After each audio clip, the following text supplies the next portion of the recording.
নমস্কাৰ বন্ধুসকল, মই শ্ৰী দেৱৰাজ শৰ্মা। মোৰ ঘৰ গোগামুখ। আজি পুনৰ এটা ডাইলগ লৈ আহিছোঁ। ডাইলগটোৰ শব্দটো মই পুৰস্কাৰ দিছোঁ।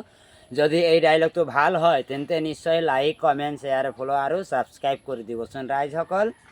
পুৰস্কাৰ: হৈ থাকা পৰিষ্কাৰ, তেবে পাবা পুৰস্কাৰ। নকৰিবা তিৰস্কাৰ, কৈ থাকিম বাৰম্বাৰ। যদি কৰে অহংকাৰ, নহয় তাৰ জাতিষ্কাৰ। নাম দিব তাক কুৰংগাৰ, লাহে লাহে তাৰ চাৰ খাৰ। ঈশ্বৰে দিব মাৰ, ছিঙিব মাথাৰ তাৰ। প্ৰতি খোজত খাল, পাব নোৱাৰে পাৰ। পাতি দিব জাল, জালত পৰিলেই কাল। কোবাই ছিঙিব ছাল, বেয়া পথত নচলাই ভাল। চুলি ছিঙি কৰিব ডাল ডাল, বজাব ৰামতাল। কৰিব নোৱাৰে ইফাল আৰু সিফাল, ইহকাল বা পৰকাল। সেয়েহে সঁচাত থাকিম চিৰকাল। পৰিষ্কাৰ হ'ব যিবোৰ বিকাৰ, তেতিয়া আমি পাম পুৰস্কাৰ। অৱশেষত ৰাইজক দিলোঁ মই নমস্কাৰ। নমস্কাৰ বন্ধুসকল।